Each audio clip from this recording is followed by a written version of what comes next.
जय हिंद दोस्तों। स्वागत है आप सभी का आपके अपने चैनल सिलेक्शन मेंटर पे। देखिएगा, सबसे पहले तो आप सभी लोग जो है वह वीडियो को एक बार शेयर कर दीजिएगा सभी लोग। और अगर चैनल पे नए हैं तो चैनल को आप सभी लोग जो है वो सब्सक्राइब कर दीजिएगा। भाई देखो, ना तो आपका कोई लाइक का पैसा जाता है, ठीक है, और ना सब्सक्राइब करने का पैसा जाता है। तो भैया आप लोग लाइक भी कर दीजिएगा और सब्सक्राइब भी कर दीजिएगा। दूसरी चीज़, मैं आप लोगों से जो प्रश्न पूछता हूँ उनके आंसर सभी लोग नहीं करते हैं, तो ज़्यादा से ज़्यादा आप लोग आंसर किया करिए। या तो गलत हो जाएगा या सही रहेगा, ठीक है। अगर गलत हो जाएगा तो सही आंसर पता लग जाएगा, क्योंकि जब आप टाइप करते हैं खुद से किसी आंसर को, तब आपका ध्यान जो है वो उस प्रश्न पर ज़्यादा रहता है। तो आपके अगर एक बार गलत हो गया तो आपके दिमाग में वो चीज़ छप जाएगी कि ये प्रश्न जो है वो मेरा गलत हुआ था, ठीक है। तो भैया आप लोग ज़रा ध्यान दीजिएगा, सभी लोग आंसर करिएगा। बाकी देखिएगा, पीडीएफ के लिए जो है आप लोग टेलीग्राम ग्रुप से जुड़ जाइएगा, वहाँ पर आपको लोगों को जो है वो पीडीएफ प्राप्त हो जाएगी, ठीक है। बाकी अगर आप लोग तैयार हैं तो हम लोग क्लास जो है उसको शुरू करते हैं। चलिए, पहला प्रश्न हम लोग लेते हैं। पहला प्रश्न है हमारा कि वरुण नौसेना अभ्यास भारत और किस देश के मध्य हुआ, बताइएगा। कि वरुण नौसेना अभ्यास जो है वो भारत और किस देश के मध्य हुआ है, बताइएगा।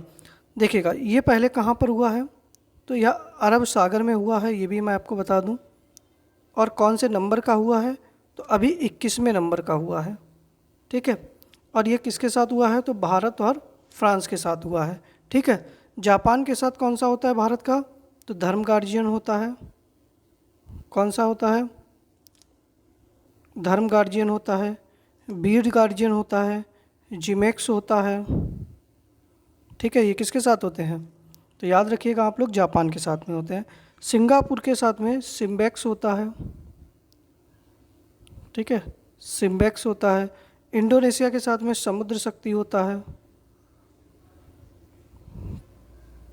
तो इसको भी आप लोग याद रखिएगा, ठीक है। तो पहले प्रश्न का सही आंसर बच्चा क्या हो जाएगा आप लोगों का, तो वो ए ऑप्शन हो जाएगा कि वरुण नौसेना अभ्यास जो है वो भारत और किस देश के मध्य हुआ है बच्चा, तो भारत और फ्रांस के मध्य में हुआ है।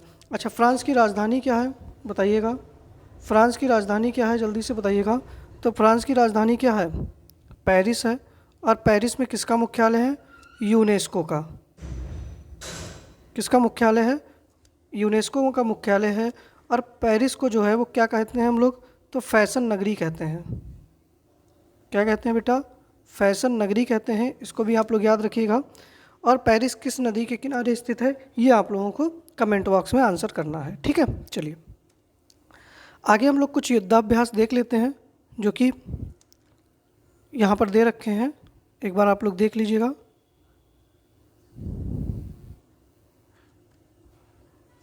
जैसे कि वरुण युद्धाभ्यास जो है वो भारत और फ्रांस के मध्य में होता है।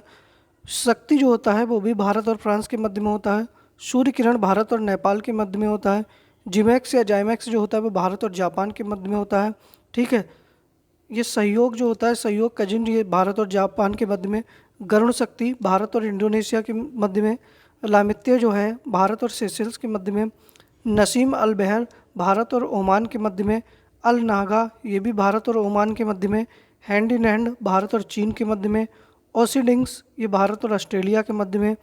दोस्ती पर ये डस्टलिक युद्धाभ्यास है भारत और कजाकिस्तान के मध्य में। इसको आप लोग इस तरीके से लिख लीजिएगा, डस्टलिक युद्धाभ्यास। और खंजर युद्धाभ्यास भारत और किर्गिस्तान के मध्य में। मैत्री भारत और थाईलैंड के मध्य में। अजय योद्धा भारत और यूनाइटेड किंगडम के मध्य में, या अजय बारियर भी लिख के आ सकता है। कोंकण जो है वो भारत और यूनाइटेड किंगडम के मध्य में।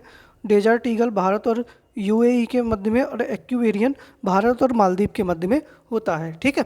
तो ये सारे आप लोग जो है इनको नोट कर लीजिएगा, पीडीएफ में आपको ये सारे आंसर मिल जाएंगे, ठीक है। लेकिन कॉपी पे ज़रूर नोट करिएगा आप लोग। चलिए आगे बढ़ते हैं। अगला प्रश्न है हमारा कि ताड़ के पत्तों की पांडुलिपियों का दुनिया का पहला संग्रहालय किस राज्य में खोला गया है, तमिलनाडु, कर्नाटक, केरल, गुजरात। तो भैया दुनिया का पहला संग्रहालय ऐसा है तो ये इम्पॉर्टेंट है हमारे लिए। तो सही आंसर बच्चा क्या हो जाएगा, तो सही आंसर हो जाएगा केरल। कहाँ खोला गया है, केरल। अच्छा, केरल की राजधानी क्या है, जल्दी से आप सभी लोग कमेंट बॉक्स में बताइएगा। यहाँ के राज्यपाल कौन है, जल्दी से बताइएगा। यहाँ कितनी विधानसभा की सीटें हैं, कितनी लोकसभा की सीटें हैं, ठीक है। और कितनी राज्यसभा की सीटें हैं? क्योंकि सारी चीज़ें मेरी पढ़ाई हुई हैं तो आप लोग बताइएगा। विधानसभा की सीटें हैं 140, राज्यसभा की सीटें हैं 9, पहले लोकसभा है तो लोकसभा की 20 और राज्यसभा की 9। राजधानी बच्चा क्या है? तो तिरुवनंतपुरम है। क्या राजधानी है? तिरुवनंतपुरम है। और राज्यपाल कौन है बेटा? तो आरिफ मोहम्मद खान है। कौन है? आरिफ मोहम्मद खान। ठीक है, इनको भी आप लोग याद रखिएगा। तो सही आंसर क्या हो जाएगा? सी ऑप्शन सही हो जाएगा। ठीक है, चलिए अब देखिएगा कुछ और फैक्ट हैं कि क्षेत्रीय भाषा में निर्णय देने वाला पहला हाईकोर्ट कौन सा है? सोने की एक समान कीमत लागू करने वाला देश का पहला राज्य, और खुद की इंटरनेट सेवा शुरू करने वाला देश का पहला राज्य, और भारत का पहला ग्राफीन नवाचार केंद्र। देखिएगा ये चार के चारों आंसर जो हैं वो क्या हो जाएगा? केरल हो जाएगा। क्या हो जाएगा? केरल हो जाएगा।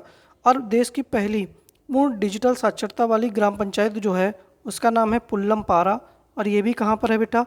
तो केरल के अंदर ही है। और देश का संविधान साक्षर जिला ये कौन सा है? ये भी कोल्लम है, और कोल्लम ये भी कहाँ पर है? तो केरल में है। ठीक है, तो मैंने केरल के एक साथ कई सारे फैक्ट आप लोगों को बता दिए हैं। ठीक है, चलिए आगे बढ़ते हैं। तीसरा प्रश्न है हमारा कि ऑस्ट्रेलियन ओपन 2023 में पुरुष एकल का खिताब किसने जीता? राफेल नडाल, नोवाक जोकोविच, स्टेफानोस या आर हिकीजाता? बताइएगा। देखिएगा, वर्ष का पहला बैडमिंटन जो ओपन होता है वो ऑस्ट्रेलियन ओपन होता है, जिसके विजेता कौन रहे हैं बच्चा? तो नोवाक जोकोविच रहे हैं। कौन रहे हैं? नोवाक जोकोविच रहे हैं। और ये किस देश के हैं? तो सर्बिया के हैं। किसके हैं? सर्बिया के। और इसमें उपविजेता जो हैं वो स्टेफानोस रहे हैं। कौन रहे हैं? स्टेफानोस रहे हैं। और ये किस देश के निवासी हैं? तो ये ग्रीस के निवासी हैं। ठीक है, अच्छा अगर आपसे पूछ लिया जाए महिला विजेता कौन रही ऑस्ट्रेलियन ओपन में, महिला विजेता कौन रही हैं, तो आप लोग जल्दी से बताइएगा। तो महिला विजेता जो हैं वो ए सबलेंका रही हैं। कौन रही हैं? ए सबलेंका रही हैं, जो कि कहाँ की खिलाड़ी हैं? बेलारूस की खिलाड़ी हैं। याद रखिएगा आप लोग इसको भी। ठीक है, चाहे महिला पूछे चाहे पुरुष पूछे, दोनों ही आप लोगों को याद रखना है। तीसरे प्रश्न का सही आंसर बच्चा बी ऑप्शन हो जाएगा। ठीक है, चलिए चौथा प्रश्न है हमारा कि 2023 में कितने लोगों को पद्म विभूषण से सम्मानित किया गया? बताइएगा। 9, 91, 7 या 6? तो देखिएगा 2023 में कितने लोगों को पद्म विभूषण दिया गया? तो बेटा पद्म विभूषण जो है वो कितने लोगों को दिया गया है? और पद्म भूषण कितने लोगों को दिया गया है? और पद्म श्री कितने लोगों को दिया गया है? तीनों ही डाटा आप लोगों को याद रखना है। ठीक है, तो पद्म भूषण दिया गया है 6 लोगों को, पद्म भूषण दिया गया है 9 लोगों को, विभूषण 6 लोगों को, भूषण 9 लोगों को। ठीक है, और पद्म श्री जो है वो 91। तो कुल मिलाकर कितने पद्म पुरस्कार बांटे गए हैं? तो याद रखिएगा कुल जो है वो 106। कितने? 106 पद्म पुरस्कार बांटे गए हैं। तो सही आंसर इसका डी ऑप्शन हो जाएगा। ठीक है, और बाकी जो पद्म विभूषण जिनको मिला है उनके आपको नाम भी याद रखने हैं। ठीक है, किसको किसको मिला है आप लोग एक बार देख लीजिएगा। उम्मीद कर रहे हैं कि आप लोगों को अच्छे से दिख रहा होगा। देखिएगा, डॉक्टर दिलीप महालनोबिस को मिला है, जो कि मरणोपरांत दिया गया है इनको। ठीक है, ये कौन है? दिलीप महालनोबिस है। बालकृष्ण दोषी हैं, इनको भी मरणोपरांत दिया गया है। इससे पहले अभी इनको प्रित्जर पुरस्कार से भी सम्मानित किया गया था। मुलायम सिंह यादव जी को दिया गया है, उत्तर प्रदेश के हैं, इनको भी मरणोपरांत दिया गया है। और ये आपके लिए ज़्यादा इंपॉर्टेंट है क्योंकि यूपी से रिलेटेड है। ठीक है, उस्ताद जाकिर हुसैन जी को दिया गया है। ठीक है, इसके साथ में एस.एम. कृष्णा जी को दिया गया है और श्रीनिवास वर्धन जी को दिया गया है। तो 6 लोग कौन कौन से हैं? दिलीप महालनोबिस हैं, बालकृष्ण दोषी हैं, मुलायम सिंह यादव हैं, और उस्ताद जाकिर हुसैन, एस.एम. कृष्णा और श्रीनिवास वर्धन जी को दिया गया है। ठीक है, ये सारे के सारे क्या हैं? तो पद्म विभूषण प्राप्त करता है। ठीक है, ठीक है, पद्म विभूषण प्राप्त करता है, याद रखिएगा। ठीक है, चलिए देखिएगा, वीडियो को भैया लाइक कर दीजिएगा, और नया अगर कोई नया आया है तो वो भैया सब्सक्राइब भी कर ले। ठीक है, WPL 2023 का विजेता कौन रहा? मतलब वुमेन्स प्रीमियर लीग, जैसे कि IPL चल रहा था, इसी की तर्ज पर महिलाओं के लिए WPL शुरू किया गया है। तो ये इसका पहला संस्करण था। तो इसमें कौन जीता है? दिल्ली कैपिटल्स जीती है, मुंबई इंडियंस जीती, चेन्नई सुपर किंग्स या राजस्थान रॉयल्स? तो बताइएगा WPL 2023 का खिताब जो है वो किस टीम के द्वारा जीता गया है? तो सही आंसर हो जाएगा बेटा मुंबई इंडियंस। किसके द्वारा? मुंबई इंडियंस के द्वारा जीता गया है। और दिल्ली कैपिटल्स जो है वह इसमें उपविजेता रहा है। क्या रहा है बेटा? उपविजेता रहा है। ये भी याद रखिएगा आप लोग, ठीक है। अच्छा, ये भी पूछ सकता है कि जो भाई टीम जीती है उसकी कप्तान कौन थी? तो उसकी कप्तान थी हरमनप्रीत कौर। कौन थी? हरमनप्रीत कौर इसकी खिलाड़ी थी। और WPL में सबसे महंगी खिलाड़ी कौन रही हैं? ये भी प्रश्न बन सकता है कि WPL में सबसे महंगी खिलाड़ी मतलब सबसे ज़्यादा बोली किसकी हाई लगी है? तो ये आप लोगों को बताना है। तो सबसे ज़्यादा महंगी खिलाड़ी रही हैं स्मृति मंधाना। कौन रही हैं? स्मृति मंधाना रही हैं, ठीक है, ये याद रखिएगा आप लोग। अच्छा, इसी के साथ अगर आपसे पर्पल कैप पूछ लिया जाए तो हैली मैथ्यूज को दिया गया था, और ऑरेंज कैप जो है वो मैंग लेनिंग को दिया गया है, ठीक है। तो दोनों ही चीज़ें आप लोग याद रखिएगा। बाकी पाँचवें प्रश्न का सही आंसर बी ऑप्शन हो जाएगा, ठीक है। ये कौन है? कप्तान रही हैं, ये भी याद रखिएगा। कप्तान रही हैं ये किसकी? मुंबई इंडियंस की, ठीक है। चलिए, छठा प्रश्न है हमारा कि सर्वोच्च न्यायालय को संविधान के किस अनुच्छेद से कानून की न्यायिक समीक्षा की शक्ति प्रदान करता है?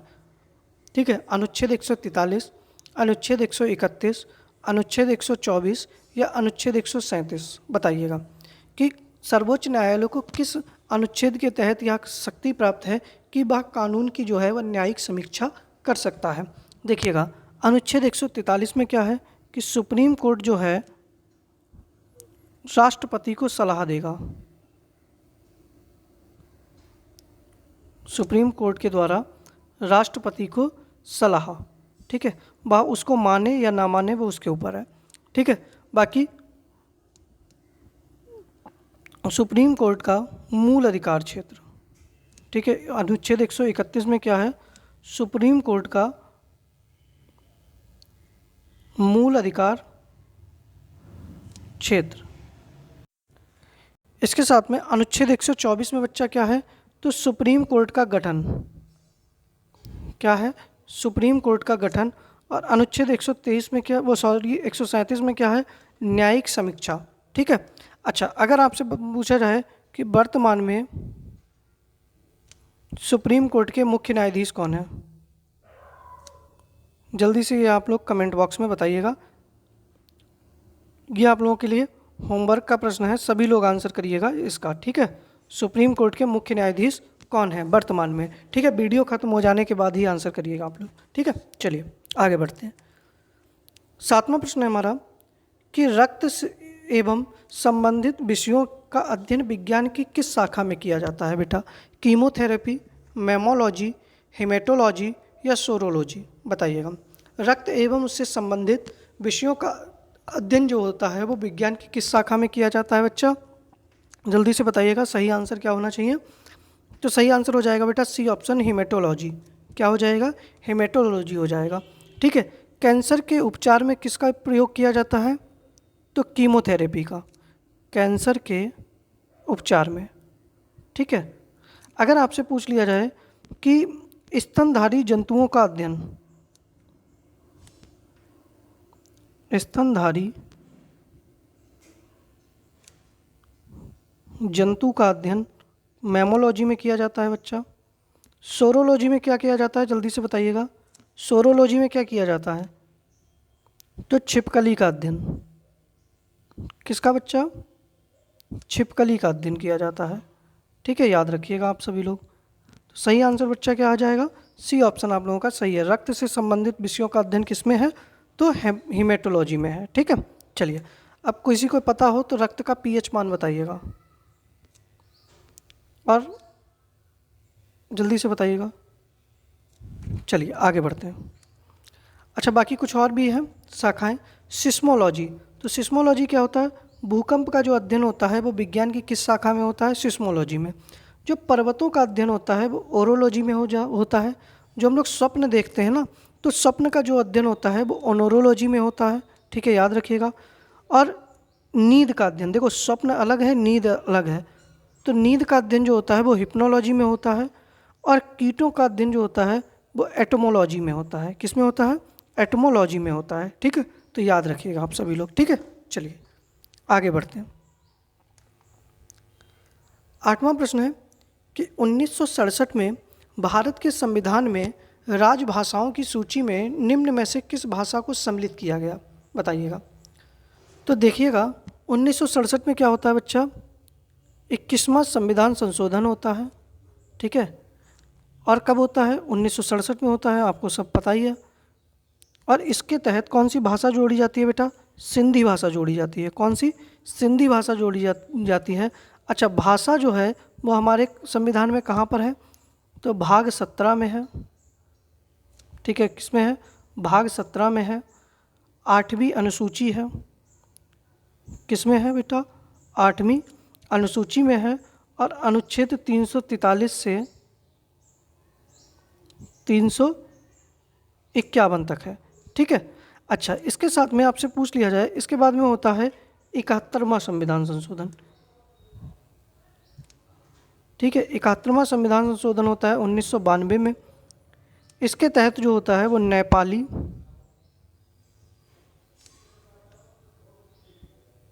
मणिपुरी और कोंकणी भाषा को, ठीक है, इसको जोड़ा जाता है। तो इसको आप लोग नमक से याद रख सकते हैं। ठीक है, इसके साथ में ही जो 92 संविधान संशोधन होता है 92, जो कि कब होता है?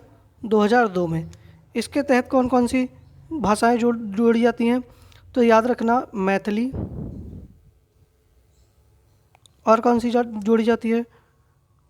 डोगरी, संथाली और बोडो। ठीक है, ये 4 भाषाएं जोड़ी जाती हैं। और वर्तमान में कितनी भाषाएं हैं? तो 22 भाषाएं हैं। ठीक है, याद रखिएगा। 8वें प्रश्न का ए आंसर सही हो जाएगा। आगे बढ़ते हैं। 9वां प्रश्न है हमारा कि मर्फी कप किस खेल से संबंधित है? फुटबॉल, गोल्फ, हॉकी या बैडमिंटन? बताइएगा, क्योंकि कप वगैरह जो हैं इनसे भी प्रश्न आते रहते हैं कि कौन किससे संबंधित है, तो बताइएगा। तो सही आंसर हो जाएगा बेटा, गोल्फ से संबंधित है। किससे? गोल्फ से संबंधित है। और गोल्फ से और कौन कौन से कप संबंधित हैं? तो एक याद रखना आप लोग, राइडर कप। कौन सा? Ryder Cup. एक याद रखना बेटा, बाकर कप। और एक याद रखना, नोमुरा ट्रॉफी। ठीक है, तो ये सारे गोल्फ से संबंधित हैं, याद रखिएगा। ठीक है, चलिए आगे बढ़ते हैं। 10वां प्रश्न है हमारा कि सोवियत एशिया पुस्तक के लेखक कौन हैं? मोरारजी देसाई हैं, डॉक्टर एस राधाकृष्णन हैं, पंडित जवाहरलाल नेहरू हैं, या पीवी नरसिम्हा राव हैं? अब आप लोग ये मत समझिएगा कि ये 8-10 प्रश्न हैं, क्योंकि जब आप अगर एक एक ऑप्शन को देखें ना, मैं कराने के लिए तो हर प्रश्न का 4-4 ऑप्शन ना कराऊं, एक साथ कराते चला जाऊं, तो यही प्रश्न जो है एक क्लास में 40 बन जाएंगे। ठीक है, मैं आप लोगों का कम समय लेकर अच्छे से अच्छा कंटेंट देना चाह रहा हूँ, क्योंकि जो उससे रिलेट होता है वो आप लोगों को खुद ही याद हो जाता है। ठीक है, तो सोवियत एशिया पुस्तक के लेखक कौन है? जल्दी से बताइएगा आप सभी लोग। तो बेटा, सोवियत एशिया जो पुस्तक थी वो पंडित जवाहरलाल नेहरू जी के द्वारा लिखी गई थी। किसके द्वारा? पंडित जवाहरलाल नेहरू जी के द्वारा। देखिएगा, मोरारजी देसाई जो थे, इनके द्वारा कौन सी पुस्तक लिखी गई थी? तो नेचर क्योर। आप लोग सभी लोग जानते हैं, ये सभी राजनेता हैं। ठीक है, राधाकृष्णन के द्वारा इंडियन फिलॉसफी। कौन सी? इंडियन फिलॉसफी, ये पुस्तक लिखी गई थी। इनके द्वारा एक और पुस्तक लिखी गई है, कौन सी? Nation voice. ठीक है, और पीवी नरसिम्हा राव जी जो हैं, इनके द्वारा कौन सी पुस्तक लिखी गई है? जल्दी से बताइएगा। तो द इनसाइडर।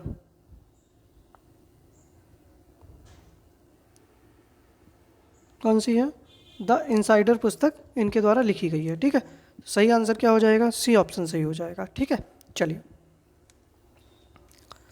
अब 11वां प्रश्न है कि निम्न में से उत्तर प्रदेश के किस जिले की सीमा नेपाल से स्पर्श नहीं करती है? बताइएगा। महाराजगंज, सीतापुर, बहराइच, लखीमपुर खीरी?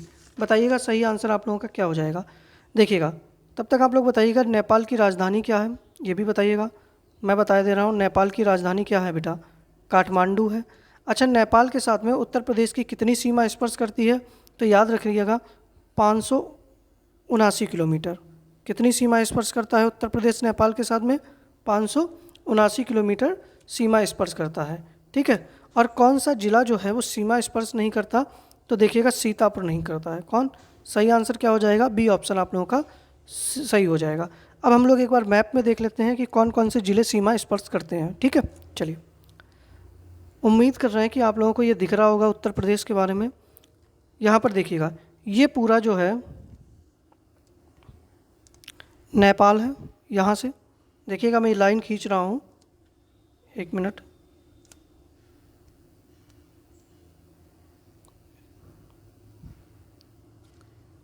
देखिएगा, ये पूरा नेपाल है, ये इधर।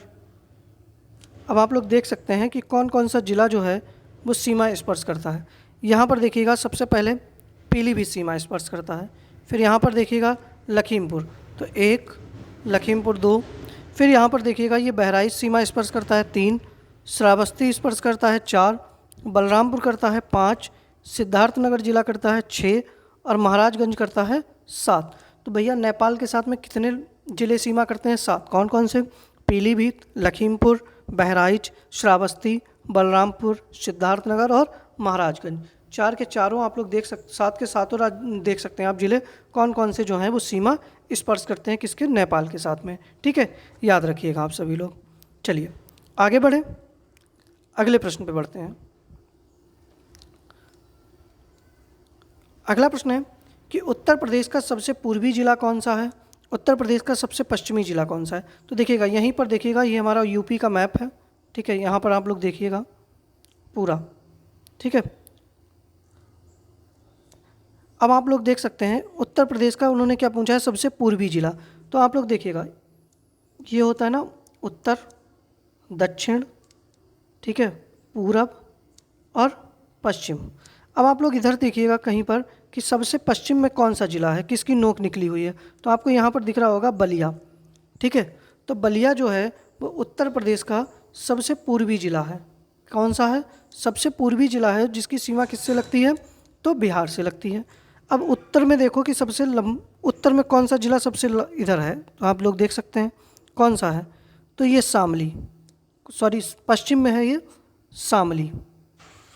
ठीक है बेटा, उत्तर में कौन सा है? तो देखिए हिमाचल प्रदेश के साथ में सीमा लगाता है कौन सा? सहारनपुर। कौन लगाता है बेटा? सहारनपुर। और दक्षिण में जो है वो सबसे दक्षिण में कौन सा है? तो सोनभद्र है। कौन सा जिला है? सोनभद्र है। तो आप सभी लोग याद रखिएगा, मैंने चारों ही बता दिए हैं, आपको दिख रहा होगा अगर आप लोग ध्यान से देख पा रहे हैं तो। ठीक है, अगर आपसे पूछ लिया जाए कि मध्य प्रदेश से कौन 3 तरफ से घिरा हुआ है, तो ये ललितपुर। ठीक है, ये जो ललितपुर है ये मध्य प्रदेश से 3 तरफ से घिरा हुआ है। ठीक है, याद रखिएगा आप लोग। चलिए आगे बढ़े। अब देखिएगा, यहीं पर आप लोगों से पूछा गया था पूर्वी जिला कौन सा हो जाएगा, बताइएगा। अभी बताया मैंने कौन सा? बलिया। ठीक है, और पश्चिमी कौन सा बताया मैंने, जल्दी से बताइएगा। तो शामली। ठीक है, याद रखिएगा। आगे बढ़ते हैं। अब देखिएगा अगला प्रश्न है कि अकबर के नवरत्नों में से एक तानसेन का जन्म कहाँ हुआ था, बताइएगा। और भारतीय नौसेना दिवस कब मनाया जाता है? 32वां सरस्वती सम्मान जो है उससे किसे सम्मानित किया है? और 32वें व्यास सम्मान से किसे सम्मानित किया गया है? जल्दी से बताइएगा। तो देखिएगा, अकबर के नवरत्नों में से जो तानसेन जी थे, इनका जन्म कहाँ हुआ था? तो ग्वालियर में हुआ था। कहाँ हुआ था? ग्वालियर में हुआ था। और तानसेन का वास्तविक नाम क्या था?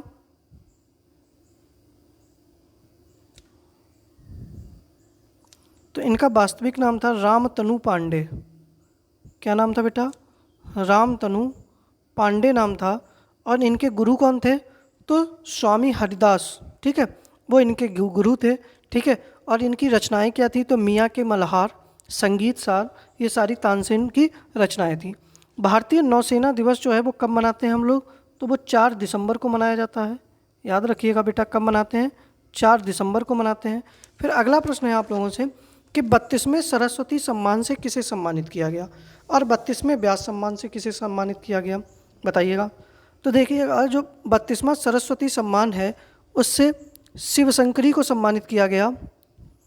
किसको? शिव शंकरी को सम्मानित किया गया। ये एक तमिल लेखिका हैं। क्या है? तमिल लेखिका हैं। और इनका जो उपन्यास था, ठीक है, सॉरी, इनकी एक आत्मकथा थी जिसका नाम क्या था, यहाँ पर मैं लिखे दे रहा हूँ। इनकी आत्मकथा है सूर्यवंशम। ठीक है, इसके लिए इनको यह अवार्ड दिया गया है। कौन सा? सूर्यवंशम के लिए। ठीक है, याद रखिएगा। इनकी आत्मकथा जो है सूर्यवंशम है, इससे इनको क्या दिया गया है? 32वां सरस्वती सम्मान दिया गया है। ठीक है, चलिए और एक प्रश्न और है आप लोगों के लिए कि 32वां व्यास सम्मान से किसको सम्मानित किया गया है? तो भैया डॉक्टर ज्ञान चतुर्वेदी को। किसको? जो डॉक्टर ज्ञान चतुर्वेदी हैं, ज्ञान चतुर्वेदी को सम्मानित किया गया है। और इनका उपन्यास है कौन सा? पागल खाना। कौन सा है बेटा? पागल खाना के लिए इनको इस अवार्ड से सम्मानित किया है। ठीक है, देख लीजिएगा। 4 के चारों प्रश्न आप लोग बहुत अच्छे से देख लीजिएगा। आगे बढ़ते हैं। अब देखिएगा, कल मैंने कुछ प्रश्न पूछे थे तो जिनका आंसर विक्रम और समीक्षा ने बहुत अच्छे से दिए हैं। 4 के चारों प्रश्नों के बड़े डिटेल में आंसर दिए हैं। ये बहुत अच्छी चीज़ है इनकी। मैं यही तो कह रहा हूँ आप सभी लोगों से कि जब तक आप लोग आंसर करेंगे नहीं तब तक आप लोगों के खुद से कुछ भी अच्छी सी तैयारी नहीं हो सकती। खुद थोड़ा सा सोचिएगा हम, उसके बाद में आप लोग जो है उसके बारे में आप लोग खुद, आपको बेनिफिट मिलेगा। जब आप लोग एक बार प्रश्न सर्च करते हैं तो उसके कई सारे आंसर आप लोगों को पता लगते हैं, उससे रिलेटेड भी चीज़ें पता लगती हैं। जैसे मैंने पूछा था कि प्रायद्वीपीय भारत की सबसे लंबी नदी कौन सी है, तो गोदावरी नदी है, सभी लोग जानते हैं। बहुत अच्छा प्रश्न दिया है विक्रम ने भी और समीक्षा ने भी। ठीक है, अच्छा, गोदावरी नदी जो है वो दक्षिण भारत की या प्रायद्वीपीय भारत की सबसे लंबी नदी है और इसको दक्षिण भारत की गंगा कहते हैं या इसको वृद्धगंगा भी कहते हैं। और यह महाराष्ट्र के त्र्यंबकेश्वर पठार से निकलती है। फिर मैंने अगला प्रश्न पूछा था कि सत्याग्रह सभा की स्थापना महात्मा गांधी जी द्वारा कब की गई थी, तो फरवरी 2019 में। कब की गई थी? फरवरी 2019 में की गई थी। बिल्कुल सही है, समीक्षा और विक्रम दोनों का। ठीक है, फिर अगला मैंने प्रश्न पूछा था कि एशिया का प्रवेश द्वार किसको कहते हैं, तो बिल्कुल सही आंसर है, तुर्की को कहा जाता है। और यूरोप का मरीज भी इसको कहा जाता है। तुर्की को यूरोप का मरीज भी हम लोग कहते हैं। ठीक है, फिर अगला प्रश्न था कि भारतीय पर्यावरण संरक्षण अधिनियम कब पारित हुआ था, तो 1986 में पारित हुआ था। ठीक है, 4 के चारों प्रश्न मैंने पूछे थे, बिल्कुल सही हैं। बाकी जिन लोगों ने भैया आंसर नहीं किए थे तो सभी से निवेदन है आंसर करिएगा और वीडियो को लाइक वगैरह भी करते रहिएगा। अब कुछ प्रश्न मैंने आज के लिए फिर से होमवर्क के लिए दिए हैं कि जिनमें से है कि गंगा को राष्ट्रीय नदी कब घोषित किया गया, क्षेत्रफल की दृष्टि से भारत का सबसे छोटा और सबसे बड़ा राज्य कौन सा है, देश का पहला डबल डेकर हाईवे कहाँ बनाया जाएगा। ठीक है, और 32वें बिहारी सम्मान पुरस्कार से किसे सम्मानित किया गया है। ठीक है, चारों प्रश्न आप लोगों के लिए होमवर्क के हैं, चारों प्रश्नों के जवाब आप लोगों को देने हैं। ठीक है, बाकी भैया आप लोग जो है टेलीग्राम चैनल से जुड़ जाइएगा। ठीक है, लिंक आप लोगों को डिस्क्रिप्शन बॉक्स में या कमेंट बॉक्स में पिन मिल जाएगा। आप लोग वहाँ से टेलीग्राम ग्रुप से जुड़कर इसकी PDF प्राप्त कर सकते हैं। और भैया लाइक नहीं किए हैं तो लाइक भी कर दीजिएगा। चैनल पर नए हैं तो भैया सब्सक्राइब करने का कोई पैसा नहीं जा रहा है, सब्सक्राइब भी कर लीजिएगा। बाकी एक पॉजिटिव कमेंट भी आप लोग करिएगा कि क्लास वगैरह आप लोगों को कैसी लग रही है। ठीक है, बाकी आप लोगों को जो भी अगर आवश्यकता है, अगर जिस भी क्लास की आवश्यकता है या कुछ भी आप लोगों का डाउट है तो आप लोग या तो टेलीग्राम ग्रुप से जुड़कर पूछ लीजिएगा या फिर कमेंट बॉक्स में आप लोग बता दीजिएगा। आप लोगों का जो आप लोगों के जो भी डाउट होंगे वो सॉल्व करने का पूरा प्रयास किया जाएगा। ठीक है, बाकी हम लोग मिलते हैं अपनी नेक्स्ट वीडियो में। आप लोग अपना ख्याल रखिएगा। जय हिंद।